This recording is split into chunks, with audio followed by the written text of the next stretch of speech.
ನಾನು ರೆಡಿಯಾಗಾಯಿತು. Actually most of the time ನಾನು ಬಸ್ಸಲ್ಲಿ ಟ್ರಾವೆಲ್ ಮಾಡಬೇಕಾದ್ರೆ ಆಲ್ಮೋಸ್ಟ್ ಜಡೆ ಹಾಕ್ಕೊಳ್ತೀನಿ. ಬಿಕಾಸ್ ಕೂದಲು ಬಿಟ್ಕೊಂಡ್ರೆ ಗಾಳಿಗೆ ಸ್ವಲ್ಪ ಹಾರಾಡಿ ಸಿಕ್ಕಾಗುತ್ತೆ, ಅದರಿಂದ ಮತ್ತೆ ಕೂದಲು ಉದುರುತ್ತೆ, ಧೂಳೆಲ್ಲ ಬಂದು ಕೂತ್ಕೊಳ್ಳುತ್ತೆ. ಸೊ ನಾನು ಆದಷ್ಟು ಜಡೆ ಹಾಕ್ಕೊಳ್ತೀನಿ. ತುಂಬ ರೇರು ಕೂದಲು ಬಿಟ್ಕೊಳ್ಳೋದು. ಯಾವಾಗಾರ ತಲೆ ಸ್ನಾನ ಮಾಡಿದ್ದೆ, ಕೂದಲು ಇನ್ನೂ ಒಣಗಿರಲ್ಲ, ದೇವಸ್ಥಾನಕ್ಕೆಲ್ಲ ಹೊರಟಿರ್ತೀವಲ್ಲ ಅಂಥ ಟೈಮಲ್ಲಿ ಅಷ್ಟೇ ನಾನು ಸ್ವಲ್ಪ ಕೂದಲು ಬಿಡೋದು ಬಿಟ್ಟರೆ ಆಲ್ಮೋಸ್ಟ್ ಜಡೆ ಹಾಕ್ಕೊಳ್ತೀನಿ. ಕಂಫರ್ಟಬಲ್ ಇರುತ್ತೆ, ಜೊತೆಲಿ ಕೂದಲು ಕೂಡ ಹಾಳಾಗೋದಿಲ್ಲ. ಇದು ಒಂದು ಸ್ಮಾಲ್ ಟಿಪ್ ನಂದು. ನೀವು ಕೂಡ ಅದೇ ಥರ ಟ್ರೈ ಮಾಡಿ. ಸೊ ರೆಡಿಯೆಲ್ಲ ಆಗಿದೆ. ಈಗ ಪೂಜೆ ಒಂದು ಮಾಡಬೇಕು. ಪೂಜೆ ಮಾಡಿ ಹೊರಡಬೇಕು. ಲಗೇಜ್ ಎಲ್ಲ ಪ್ಯಾಕ್ ಆಗಿದೆ ಆಲ್ರೆಡಿ. ಸೊ ನಾವೆಲ್ಲಿಗೆ ಹೋಗ್ತಿದ್ದೀವಪ್ಪ ಅಂತಂದರೆ ಶಿವಮೊಗ್ಗ ಹೊರಟಿದ್ದೀವಿ. ಬಂದು ಒಂದು 15 ಡೇಸ್ ಆಯಿತು. ಸೊ ಶಿವಮೊಗ್ಗ ಹೋಗ್ತಾ ಇದ್ದೀವಿ. ತುಂಬ ಖುಷಿ ಕೂಡ ಇದೆ ಹೋಗ್ತಾ ಇರೋದಕ್ಕೆ ಮನೆಗೆ. ನೋಡೋಣ, ಆದರೆ ಅಲ್ಲಿ ಲಾಗ್ನ ಮಾಡ್ತೀನಿ. ಈಗ ಜಸ್ಟ್ ಊರಿಗೆ ಹೊರಡ್ತಾ ಇದ್ದೀವಿ. ಹಾಯ್. ಸೊ ಈಗ ಊರಿಗೆ ಬಂದ್ವಿ. ಸೊ ಫ್ರೆಶ್ ಆಗಿ ಟೀ ಕುಡಿದು ಆಯಿತು. ಈಗ ಬಂದು ಸ್ವಲ್ಪ ಹೊತ್ತು ಒಂದು ಹಾಫ್ ಆನ್ ಅವರ್ ಆಯಿತು ಬಂದು. ಸೊ ಫೈನಲಿ ಬಂದಿದ್ದೀವಿ. ಸೊ ನಾಳೆ ಇರೋದು ಪೂಜೆ. ನೋಡೋಣ, ಆದರೆ ನಾಳೆ ಲಾಗ್ನ ನಾನು ಕಂಟಿನ್ಯೂ ಮಾಡ್ತೀನಿ. ಸೊ ಟ್ರಾವೆಲ್ ಮಾಡಿ ಸುಸ್ತಾಗಿದೆ. ಸೊ ಲಾಗ್ನ ನಾನು ನಾಳೆ ಕಂಟಿನ್ಯೂ ಮಾಡ್ತೀನಿ. ಅಲ್ಲಿವರೆಗೂ ಎಲ್ಲರಿಗೂ take care, bye. Good morning everyone. ಇವಾಗ ಬೆಳಗ್ಗೆ ಎದ್ದು ಸ್ನಾನ ಮಾಡಿ ಟಿಫನ್ ಮಾಡ್ಕೊಳ್ತಾ ಇದ್ದೀವಿ. ಸೊ ನಿನ್ನೆ ನೈಟ್ ಬಂದಿದ್ದು ಲೇಟ್ ಆಯಿತು, ನಾನು ಆಲ್ರೆಡಿ ವಿಡಿಯೋದಲ್ಲಿ ಹೇಳಿದ್ದೀನಿ. ಸೊ ಲೇಟ್ ಆಯಿತು, ಟಯರ್ಡ್ ಆಗಿತ್ತು. ಸೊ ಮಲಗಿದ್ವಿ. ಬೆಳಗ್ಗೆ ಎದ್ದು ಸ್ನಾನ ಎಲ್ಲ ಮುಗಿಸ್ಕೊಂಡು ಟಿಫನ್ ಮಾಡ್ತಾಯಿದ್ದೀವಿ. ಟಿಫನ್ ಎಲ್ಲ ಮುಗಿಸ್ಕೊಂಡು ನಾನು ಸ್ವಲ್ಪ ಸಿಟಿಗೆ ಹೋಗಬೇಕು. ಸೊ ಅಕ್ಕವರೆಲ್ಲ ಅಡುಗೆಗೆಲ್ಲ ರೆಡಿ ಮಾಡ್ಕೊಳ್ತಾರೆ. ನಾನು ಸ್ವಲ್ಪ ಸಿಟಿಗೆ ಹೋಗಿ ಸಾಮಾನು ತರೋಕ್ಕಿದೆ. ನಾವೀಗ ಬಂದಿದ್ದೀವಿ ಗಾಂಧಿ ಬಜಾರ್ಗೆ. ಇದು ಶಿವಮೊಗ್ಗದ ಗಾಂಧಿ ಬಜಾರು. ಇಲ್ಲಿ ಬಟ್ಟೆ ಮಾರ್ಕೆಟ್ ಅಂತೂ ಇನ್ನೂ ಫೇಮಸ್ಸು. ನಿಮಗೆ ಗಾಂಧಿ ಬಜಾರಲ್ಲೇ ಆಲ್ಮೋಸ್ಟ್ ಎಲ್ಲ ತುಂಬ ಕಡಿಮೆ ಪ್ರೈಸ್ಗೆ ತುಂಬ ಒಳ್ಳೊಳ್ಳೆ ಬಟ್ಟೆಗಳು, ತುಂಬ ಡಿಸೈನರ್ ವೇರ್ಗಳೇ ಸಿಗುತ್ತೆ. ಅಂಥದ್ರಲ್ಲಿ ಈ ಬಟ್ಟೆ ಮಾರ್ಕೆಟ್ ಇನ್ನೂ ತುಂಬ ಚೀಪ್ ಆ್ಯಂಡ್ ಬೆಸ್ಟು. ನಿಮಗೆ ಕ್ಲಿಪ್ಸಿಂದ ಹಿಡಿದು ಬ್ಯಾಂಗಲ್ಸು ಮತ್ತು ಸೆಟ್ಗಳು, ದೊಡ್ಡ ದೊಡ್ಡ ಸೆಟ್ಗಳೆಲ್ಲ ಬರುತ್ತಲ್ಲ, ಮ್ಯಾರೇಜ್ಗೆಲ್ಲ ಹಾಕೊಳ್ಳೋ ಥರದ್ದು ಸೆಟ್ಗಳು ಎಲ್ಲ ಕೂಡ ಕಡಿಮೆ ಪ್ರೈಸಲ್ಲಿ ಸಿಕ್ಕೋಗುತ್ತೆ. ಹಾಗೆ ಡ್ರೆಸ್ಗಳು ಅಷ್ಟೇ, ಟಾಪ್ಗಳು, ಸೆಟ್ಸುಗಳು ಪೂರ್ತಿ ಪ್ಲಾಜೋ ಸೆಟ್ಟು ಆ ಥರದ್ದು. ಹಾಗೆ ಮಕ್ಕಳಿಗೆ ಅಷ್ಟೇ, ಬಾಯ್ಸ್ಗೆ ಮತ್ತು ಗರ್ಲ್ಸ್ಗೆ, ಹಾಗೆ ಮೆನ್ಸ್ ವೇರು, ಲೇಡೀಸ್ಗೆ, ಪ್ರತಿಯೊಬ್ಬರಿಗೂ ಪ್ರತಿಯೊಂದು ಐಟಮ್ಸ್, ಇಂಥ ಐಟಮ್ಸ್ ಸಿಗೋಲ್ಲ ಅನ್ನೋದೇ ಇಲ್ಲ. ಪ್ರತಿಯೊಂದು ಐಟಮ್ಸ್ ಕೂಡ ಇಲ್ಲೇ ಸಿಕ್ಕೋಗ್ಬಿಡುತ್ತೆ ನಿಮಗೆ. ಸೊ ಇದನ್ನು ಇನ್ನೊಂದು ದಿವಸ ನಾನು ಕಂಪ್ಲೀಟಾಗಿ ವಿಡಿಯೋ ಮಾಡ್ತೀನಿ. ಇವತ್ತು ಟೈಮ್ ಇಲ್ಲ ನನಗೆ. ಸೊ ಜಸ್ಟ್ ನಾನು ಸ್ವಲ್ಪ ಹಾಗೆ ತೋರಿಸ್ತಾ ಇದ್ದೀನಿ. ಇದನ್ನು ಹೇಗೆ ಹೋಗಬೇಕು, ಎಲ್ಲೆಲ್ಲಿ ಏನೇನು ಸಿಗುತ್ತೆ ಎಲ್ಲದನ್ನು ಪ್ರತಿಯೊಂದೂ ನಿಮಗೆ ನೆಕ್ಸ್ಟ್ ಟೈಮಲ್ಲಿ ತೋರಿಸ್ತೀನಿ. ಈಗ ತೋರಿಸಿರೋದ್ರಲ್ಲೇ ನಿಮಗೆ ಅರ್ಥ ಆಗಿದೆ ಅಂದ್ಕೊಳ್ತೀನಿ ಎಲ್ಲದೂ ಹೇಗೆ ಸಿಗುತ್ತೆ ಅಂತ ಹೇಳ್ಬಿಟ್ಟು. ಸೊ ನಾವು ಮನೆಗೆ ಬಂದ್ವಿ. ಸಮಾಧಿ ಹತ್ರ ಎಲ್ಲ ಹೋಗೋದಿತ್ತು, ಹಾಗಾಗಿ ನಾನು ಜಾಸ್ತಿ ವೀಡಿಯೋಸ್ ಎಲ್ಲ ಮಾಡೋಕ್ಕಾಗಲಿಲ್ಲ, ಆಲ್ರೆಡಿ ಟೈಮ್ ಆಗಿಬಿಟ್ಟಿತ್ತು. ಸೊ ಇದು ಅಮ್ಮನ ಮನೆದು ಪೂಜೆ. ಅಮ್ಮನ ಮನೆ ಸಂಡೇ ಇತ್ತು, ಹಾಗೆ ಟ್ಯೂಸ್ಡೇ ಹಸ್ಬೆಂಡ್ ಮನೇಲಿ. ಸೊ ನಾವು ಮಂಡೇ ಅತ್ತೆ ಮನೆಗೆ ಹೊರಟ್ವಿ. ಈಗ ಅತ್ತೆ ಮನೆಗೆ ಹೋಗ್ತಾ ಇದ್ದೀವಿ. ಎಲ್ಲ ಒಂದೇ ವೀಡಿಯೋದಲ್ಲಿ ಮರ್ಜ್ ಆಗಿದೆ ಅಂತ ಅಂದ್ಕೊಳ್ಬೇಡಿ. ಬಿಕಾಸ್ ನನಗೆ ಜಾಸ್ತಿ ಟೈಮ್ ಸಿಗಲಿಲ್ಲ ವೀಡಿಯೋಸ್ ಎಲ್ಲ ಮಾಡೋದಕ್ಕೆ, ಹಾಗಾಗಿ ನಾನು ಮಾಡೋಕ್ಕಾಗಲಿಲ್ಲ. ಅತ್ತೆ ಮನೇಲಿ ಟ್ಯೂಸ್ಡೇ ಮಾರ್ನಿಂಗ್ ಎಲ್ಲ ರೆಡಿ ಮಾಡ್ಕೊಳ್ತಾ ಇದ್ದೀವಿ. ಸೊ ನಾನಂತೂ ವೀಡಿಯೋ ಶೂಟ್ ಮಾಡಿಲ್ಲ, ಬಿಕಾಸ್ ನಾನು ಪಾಪು ನೋಡ್ಕೊಳ್ಳೋದ್ರಲ್ಲಿ ಬ್ಯುಸಿ ಇದ್ದೆ. ಇವಳು ನನ್ನ ಹಸ್ಬೆಂಡ್ನ ಅಣ್ಣನ ಮಗಳು. ಇವಳೇ ಇವತ್ತು ವೀಡಿಯೋಸ್ ಎಲ್ಲ ಶೂಟ್ ಮಾಡಿರೋದು. ಚಿಕ್ಕಮ್ಮ ನಾನು ಮಾಡ್ತೀನಿ ನಿಮಗೆ ಅಂತ ಹೇಳ್ಬಿಟ್ಟು ಅವಳೇ ಎಲ್ಲ ವೀಡಿಯೋ ಮಾಡಿಕೊಟ್ಲು. ಸೊ ನಾನು ಜಸ್ಟ್ ಪಾಪು ಎದ್ದಿದ್ದೇ 12 ಗಂಟೆ ಆಗೋಯ್ತು ಅವತ್ತು. ಹಾಗಾಗಿ ನನ್ನ ಸ್ನಾನನೂ ಲೇಟ್ ಆಯಿತು. ಹಾಸಿಗೆ ಕೂಡ ತೆಗ್ದಿರಲಿಲ್ಲ. ಮನೆ ಬೇರೆ ಕಡೆ ಎಲ್ಲ ಕಸ ಗುಡಿಸಿದ್ವಿ. ರೂಮ್ ಒಂದು ಬಿಟ್ಟು ಇನ್ನೆಲ್ಲದನ್ನು ಹಾಗೆ ಹರಡಿಕೆ ಆಗಿದೆ ರೂಮ್ ಒಂದು ಮಾತ್ರ. ಪಾಪುಗೆಲ್ಲ ಸ್ನಾನ ಮಾಡಿಸೋಣ ಅಂಥೇಳಿ ಎಣ್ಣೆ ಹಚ್ಕೊಳ್ತಾ ಇದ್ದೆ. ಅವ್ನ ಸ್ನಾನ ಆದಮೇಲೆ ನನ್ನ ಸ್ನಾನ, ಅದಕ್ಕೋಸ್ಕರ ಲೇಟ್ ಆಗೋಗ್ಬಿಟ್ಟಿದೆ. ಈಗ ಆಲ್ರೆಡಿ 12:30 1 o'clock ಅಷ್ಟೊತ್ತಿಗೆ ಅವನಿಗೆ ಸ್ನಾನ ಮಾಡಿಸಿದ್ದು. ಸೊ ಒಂದೊಂದೇ ಕೆಲಸಗಳನ್ನ ಈಗ ಸ್ಟಾರ್ಟ್ ಮಾಡಬೇಕು. ಸ್ನಾನ ಆದಮೇಲೆ ನಾನು ಪೂಜೆ ಕೆಲಸ, ಅಡುಗೆ ಕೆಲಸ ಎಲ್ಲ ನಮ್ಮ ನಾದಿನಿ ಮತ್ತು ವಾರ್ಗಿತ್ತಿ ಅವರೇ ಮಾಡ್ತಾಯಿದ್ದಾರೆ.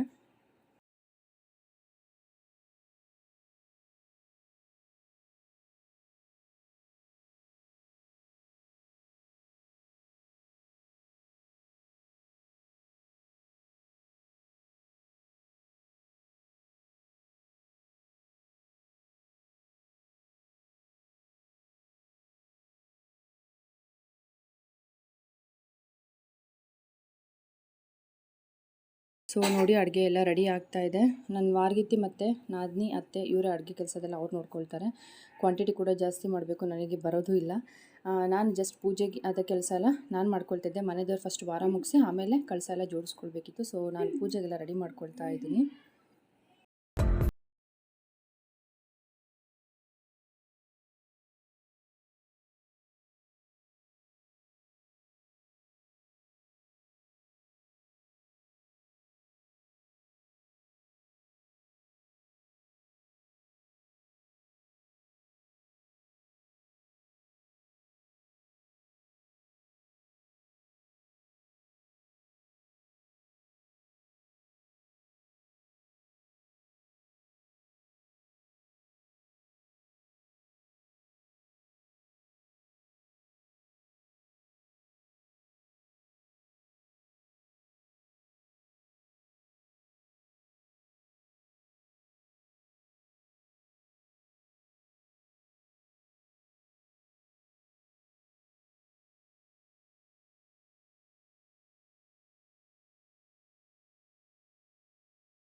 ಇಲ್ಲಿ ಪಕ್ಷಕ್ಕೆ ಕಳಸ ಮತ್ತು ಇದನ್ನೆಲ್ಲ ರೆಡಿ ಮಾಡ್ಕೊಳ್ತಾ ಇದ್ದೀವಿ. ಅದು ನನ್ನ ವಾರ್ಗಿತ್ತಿ. ನಮ್ಮ ನಾದಿನಿನ ಲಾಸ್ಟ್ ವೀಡಿಯೋದಲ್ಲಿ ಕೂಡ ನೀವು ನೋಡಿದ್ದೀರಾ. ಈ ವಿಡಿಯೋದಲ್ಲೂ ಇದ್ದರು. ಅವರು ಬೇರೆ ಐಟಮ್ಸ್ ಅಡುಗೆದೆಲ್ಲ ರೆಡಿ ಮಾಡ್ಕೊಳ್ತಾ ಇದ್ದಾರೆ. ಸೊ ನಾನಿಲ್ಲಿ ಕಳಸ ರೆಡಿ ಮಾಡ್ತಾ ಇದ್ದೀನಿ. ಬಟ್ಟೆ ಎಲ್ಲ ಇಟ್ಬಿಟ್ಟು ಅದ್ರ ಮೇಲೆ ಅಕ್ಕಿ ಇಟ್ಟು ಅದ್ರ ಮೇಲೆ ಕಳಸ ಇಡೋದು. ಸೊ ನಾವು ನಾನ್ ವೆಜ್ ಮಾಡ್ತೀವಿ ಪಕ್ಷಕ್ಕೆಲ್ಲ. ವೆಜ್ಜು ಕೆಲವರು ವೆಜ್ ಮಾಡ್ತಾರೆ. ಸೊ ನಾವು ನಾನ್ ವೆಜ್ ಮಾಡ್ತೀವಿ.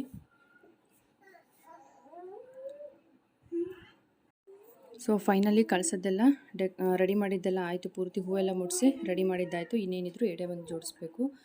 ಸೊ ಇವಾಗ ಎಡೆ ಕೂಡ ಎಲ್ಲ ಜೋಡಿಸಾಗಿದೆ. ಪೂಜೆನೂ ಆಗೋಯಿತು. ನೋಡಿ ನಮ್ಮ ಪೂಜೆ ಹೀಗೆ ಆಗಿದೆ. ಅವ್ರಿಗೇನೇನು ಇಷ್ಟ ಅದನ್ನೆಲ್ಲ ಎಡೆಯಲ್ಲಿಟ್ಬಿಟ್ಟು ಪೂಜೆ ಮಾಡಿದ್ದೀವಿ. ಸೊ ಪೂಜೆ ಆಯಿತು. ಈಗ ಊಟಕ್ಕೆ ಬಡ್ಸೋಕ್ಕೆ ಹೋಗಬೇಕು. ಸೊ ಈ ವ್ಲಾಗ್ನ ಇಲ್ಲಿಗೆ ಎಂಡ್ ಮಾಡ್ತಾಯಿದ್ದೀನಿ. ನೆಕ್ಸ್ಟ್ ವ್ಲಾಗ್ನಲ್ಲಿ ಮತ್ತೆ ನಾನು ನಿಮಗೆ ಸಿಗ್ತೀನಿ. ಎಲ್ಲರಿಗೂ ಟೇಕ್ ಕೇರ್. ಬಾಯ್.